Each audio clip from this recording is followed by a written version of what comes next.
Recently, Chris Roberts started talking about, homesteading again. Some people might look at that and they go like, oh my God, yeah, we're going to get the Pioneer. I think the Pioneer is a long ways away. I mean, considering how few ships from Consolidated Outland have ever been built, especially, the fact that there are no large-scale ships, the Pioneer is a long way off. But he was talking about housing. He was talking about dropping prefab structures at a location, things like this.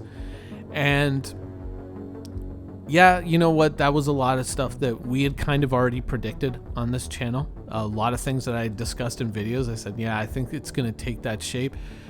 But originally, housing in the Star Citizen universe was much different. And you're looking at that housing right now. In fact, it was the first functional feature in Star Citizen. It is the hangar module.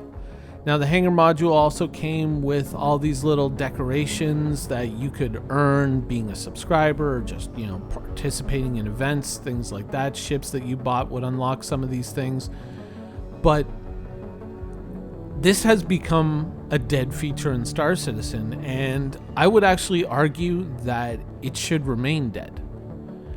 And that its function should be taken over by the idea of laying down prefabricated structures at a location, whether, that location is, on the surface of a moon somewhere, or hopefully CIG, please, on an asteroid floating in the far distant reaches of the solar system where no one will find it. Thank you.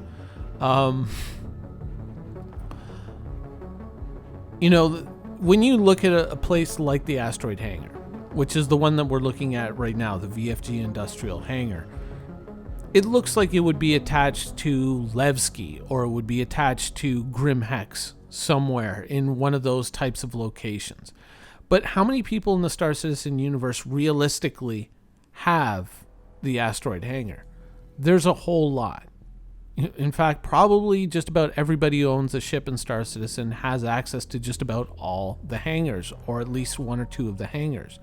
And it's easy to see that if everyone who had an asteroid hangar logged into, Star Citizen, they were all at Grim Hex and they all wanted to go into their hangar, Grim Hex would have to be upsized a whole lot to accommodate that. And that's just accounting for the 50 players who get to play together currently on the servers.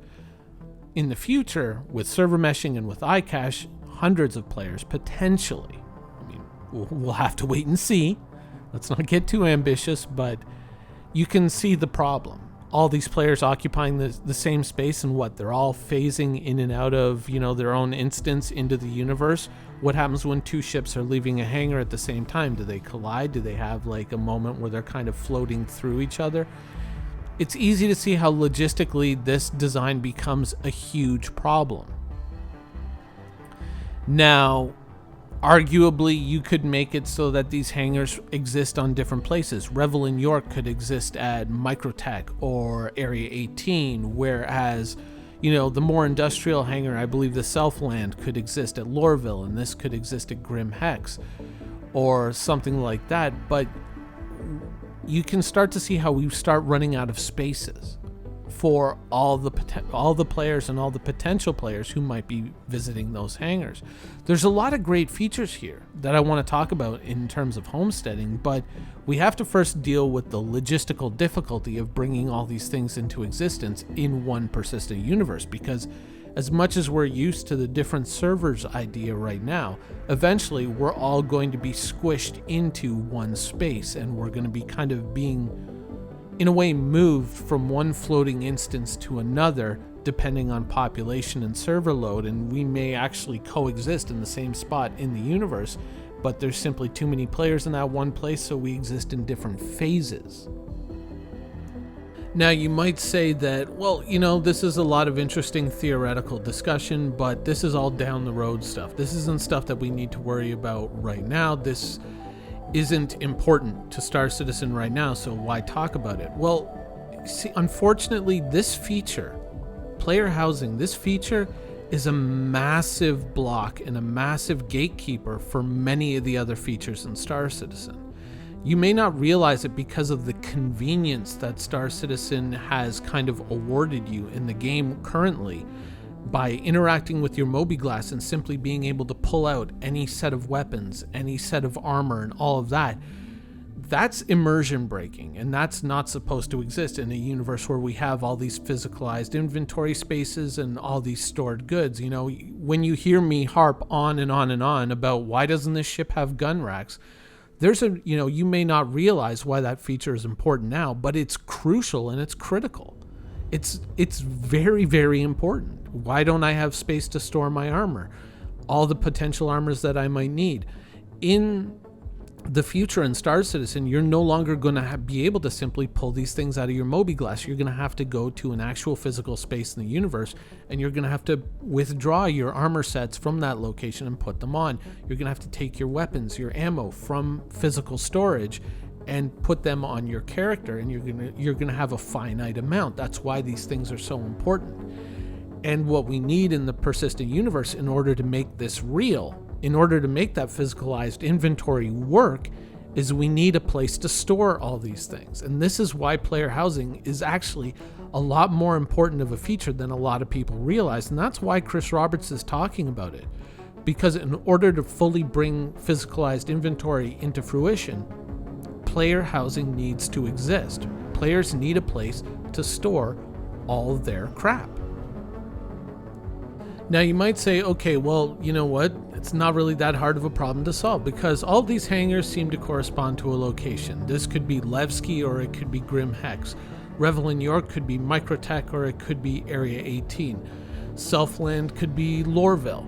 You know, you just put these hangars at those places. But remember, we're talking about iCache, we're talking about server meshing, we're talking about millions of players potentially all occupying the same spaces. What does that mean for Lorville? I mean, what does that mean for Microtech? It's easy to see that there's just not enough space to contain all the players and all the hangars that they have at any one of these locations. Our Corp you can make an argument for because our Corp is just one big city planet, so it would be the easiest to do. But not everybody wants to live on our Corp, and CIG most certainly does not want to go back and redesign all the other landing areas and turn Grim Hex from an asteroid to a planetoid and totally change the layout of Levski. And how do you accommodate all the players who could potentially live at those locations? It's not a realistic plan of action, right? So what we need is something phasing. We need something where players can occupy the same space but not conflict with one another. Now that also comes with certain issues. So let's say we took away the hangars and we just said, okay, it translates into a land claim. You have a land claim, you can place it wherever you want. You can Yella, Daymar, whatever. If you have that land claim and with it comes, let's say, a landing pad that accommodates any ship, or you can put it on a planet too, just FYI. And you have an armory, you have a bunk, you have everything that you need to, store all your stuff. So you're good, right? Well, not exactly, because that comes with a couple of problems. Because remember, land claims exist in the Star Citizen universe, so it's entirely conceivable that at some point in the future, someone is going to claim that land. And even if you're phased out, you might phase into the normal universe as you're leaving that instance and find yourself in the middle of somebody's base. And that could be unfortunate for both parties. Additionally, there's another problem with that idea, which is, let's say you own a larger ship, like a reclaimer, and you put your base down on the surface of a planet. Every time you want to get into your ship, you got to fly up out of the atmosphere of a planet, and that's a feature that could also change in the future. So we're not really sure where that's going to go. So I think that ideally, what should probably happen is that we should introduce the idea of players living off of kind of a rogue asteroid or planetoid traveling through the Stanton system. We're talking about within the limitations of Stanton right now. And that location is different for every single player. So when you spawn into the Star Citizen universe, unless you've gone to sleep at a place like our Corp or one of the way stations or Grim Hex, instead of waking up in a rent-a-bed at EasyHab, you would now spawn into the universe at your own kind of personal asteroid that you've quote unquote found somewhere in the Stanton system, some abandoned mining outpost or signaling outpost, whatever. Attached to this is a small hangar, not unlike the one that you see now, but the decor can be whatever you want. It can be in the Revel and York style, it can be in the Southland style, or it can be in the asteroid base style. It can be just about whatever you want. Additionally, attached to this, there's a larger landing pad outside of the base in space, and next to that there is a docking collar that extends outward, so if you want to park a larger capital ship there, something like a Hull E or a Javelin or whatnot, you can walk directly onto that ship from there. This instance would be private. It would exist only for you in the Star Citizen universe unless you invited people who are in your party to come and quantum to you. But it would be a location that would always be a little bit different every time you logged into Star Citizen. And the only way that other players would be able to find it is if you invited them there. Like, no one would just simply randomly step on top of you. At this location, you could store a reasonable amount of ships. So, I mean, it wouldn't be infinite because it would look silly if it was infinite, but you can store a certain amount of ships. Also, you can store a certain amount of ship components because remember, those are real and those are going to be physicalized in the Star Citizen universe. And you have certain internal spaces where you can change things around on the smaller ships, and externally on the bigger ships, you could physically do that on a landing pad or when it's docked to your planetoid. But when you think about, let's say you're on a server and the server is starting to act a little bit sketchy. Everyone's standing on chairs and you're thinking, oh, this server, I smell a 30K coming, 30K question mark in chat. If you can get back to this instance, wherever it is in the Stanton system, that would kind of pull you off of that server and put you into your own instance, so you might be able to save your cargo. Or let's say, you're in the middle of a cargo run, but you're like, no, I'm tired. I got to go to bed. I got to wake up tomorrow. I got to wake up in 2 hours to go to work. You can dock your ship there and store your cargo at that location, within reason. We're not talking about emptying out like 10 or 12 Hull E's and just sitting on top of that cargo for months and months and months. But within reason, you should be able to store a little bit of cargo there, some ship components and some replacements, some repair kits, an armory to store all your different weapons and armor for different environments.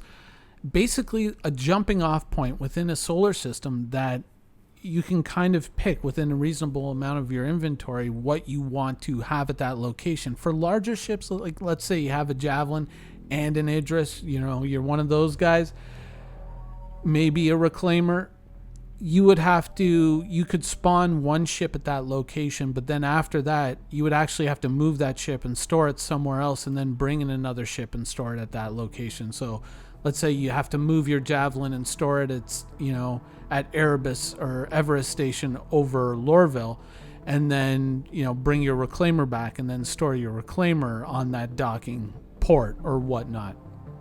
Things like that. I mean, these are things that we could discuss in the future, but I think that having a base like this, and keep in mind, I'm thinking only having one. You can pick what system it's in, but you can only have one in the persistent universe.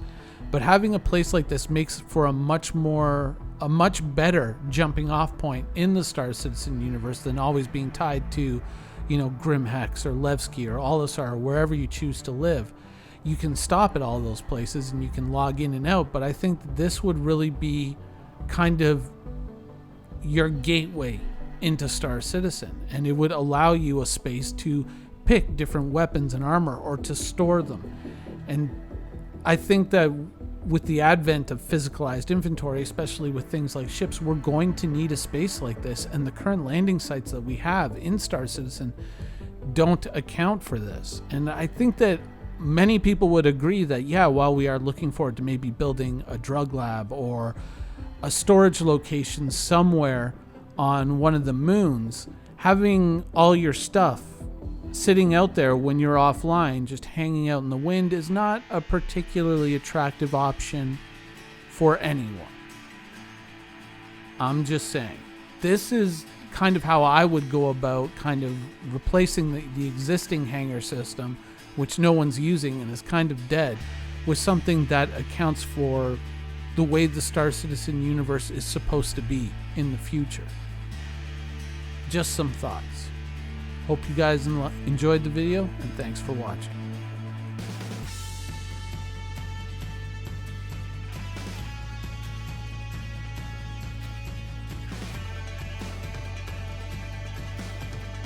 Thank you for watching. So if you want to keep up with the latest and greatest in Star Citizen and Squadron 42's development, please follow us on our social media channels.